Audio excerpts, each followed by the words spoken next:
किसी भी गर्भवती महिला के लिए जो उसका पहला सप्ताह होता है वो बहुत ही ज़्यादा इम्पॉर्टेंट होता है और उस सप्ताह में उस गर्भवती महिला को कुछ ज़रूरी काम करने रहते हैं।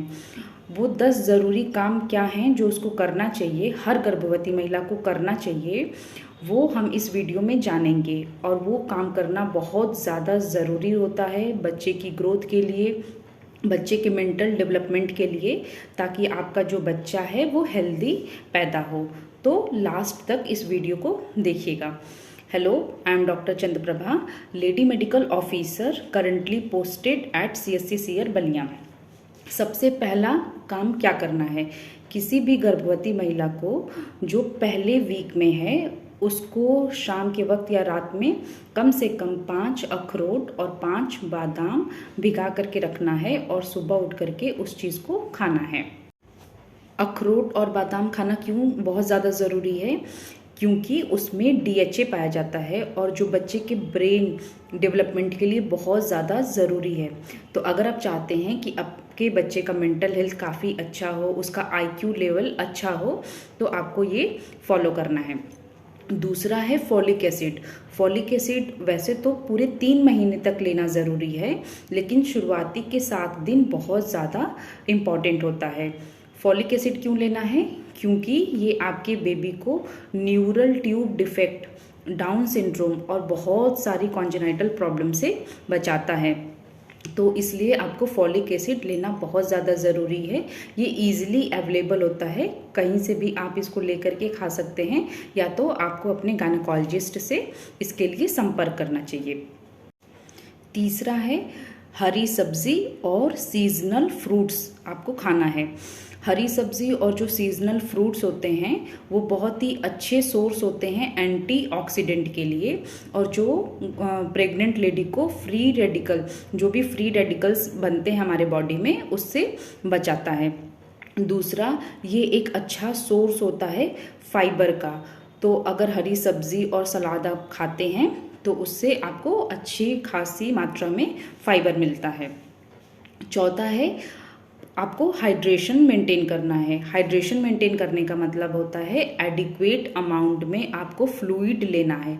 फ्लूइड आपको ज़्यादा से ज़्यादा लेना है ताकि आपका जो बॉडी है वो हाइड्रेटेड रहे और बच्चे की उससे ग्रोथ भी अच्छी होती है। फ्लूइड अच्छे लेने से आपका जो BP होता है वो भी मेंटेन रहता है। बहुत सारी प्रेग्नेंट लेडीज़ का ये कंप्लेन होता है कि उनको कॉन्स्टिपेशन हो रहा है।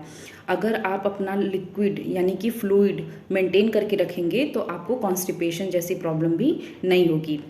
उसके बाद नेक्स्ट है कि हमें अपने खाने की फ्रीक्वेंसी को बढ़ाना है और अमाउंट कम करना है। यानी कि थोड़ा थोड़ा खाना है, मतलब 2 घंटे 3 घंटे पे आप थोड़ा थोड़ा खाइए, अपने खाने को डिवाइड कर दीजिए ताकि आपका जो खाना है वो ईजिली डाइजेस्ट हो जाए। आपको प्रॉपर रेस्ट भी लेना ज़रूरी है। आपकी जो नींद है वो कम से कम 6 से 8 घंटे की होनी चाहिए और दोपहर के वक्त भी आपको कम से कम 1 से 1.5 घंटे रेस्ट करना है। नेक्स्ट है रेगुलर एक्सरसाइज। एक्सरसाइज बहुत ज़्यादा ज़रूरी होता है प्रेगनेंसी में, और फर्स्ट वीक में आपको बहुत विग्रस एक्सरसाइज नहीं करनी है, बस आप वॉक कर सकती हैं, डीप ब्रीदिंग वाली एक्सरसाइज कर सकती हैं, योगा कर सकती हैं। एक्सरसाइज क्यों ज़रूरी है, ये ब्लड सर्कुलेशन को मेंटेन करता है। प्रेगनेंसी में अक्सर बहुत ज़्यादा मूड स्विंग होता है। जो प्रेग्नेंट लेडी होती हैं वो बिना किसी बात के रोने लगती हैं और चिड़चिड़ी होती हैं, इरिटेटेड होती हैं। एक्सरसाइज करने से उनकी जो ये मूड स्विंग वाली प्रॉब्लम है वो सॉल्व होती है और उनका BP मेंटेन रहता है, शुगर लेवल मेंटेन रहता है। बहुत सारी प्रेग्नेंट लेडी को जेस्टेशनल डायबिटीज़ हो जाता है या प्रेगनेंसी के दौरान उनका जो ब्लड प्रेशर होता है वो हाई हो जाता है। अगर कोई भी प्रेग्नेंट लेडी शुरू से ही एक्सरसाइज फॉलो करती हैं, रेगुलर एक्सरसाइज करती हैं, वॉक करती हैं या योगा करती हैं, तो वो gestational diabetes, pregnancy induced hypertension जैसी प्रॉब्लम से बच सकती हैं।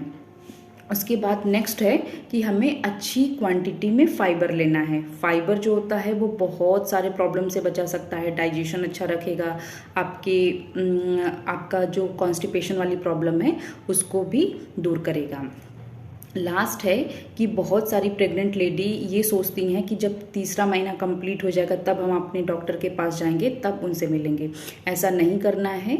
जैसे ही प्रेगनेंसी डायग्नोस होती है या आपको पता चलता है तो तुरंत अपने नियर बाई गायनेकोलॉजिस्ट से आपको मिलना है। शुरू में ही डॉक्टर से मिलने के क्या फ़ायदे हैं? जब आप डॉक्टर से विज़िट करते हैं तो वो आपके कुछ बेसिक ब्लड के टेस्ट करवाते हैं और आपके जो इन्फेक्शन या कोई अगर HRP का केस है यानी कि हाई रिस्क कोई फैक्टर उनको मिलता है तो वो उसको अर्ली डायग्नोस कर लेते हैं। ब्लड टेस्ट करवाएं, अगर उसमें कोई इन्फेक्शन निकला जैसे कि हेपेटाइटिस, HIV या कोई भी इन्फेक्शन निकलता है तो वो अर्ली डायग्नोस हो जाता है। आपके जो रिस्क फैक्टर होते हैं उसको अर्ली डॉक्टर उसको रिकॉग्नाइज करता है और उसके अकॉर्डिंग आपका ट्रीटमेंट शुरू कर देता है ताकि आपके बच्चे पे कोई इफेक्ट उसका ना हो और आपकी जो प्रेगनेंसी का आउटकम हो वो अच्छा हो, आपका जो बेबी हो वो एक हेल्दी बेबी पैदा हो। अगर और भी कोई आपको डाउट है अपने प्रेगनेंसी से रिलेटेड तो आप नीचे कमेंट कर सकती हैं और चैनल को सब्सक्राइब करिए।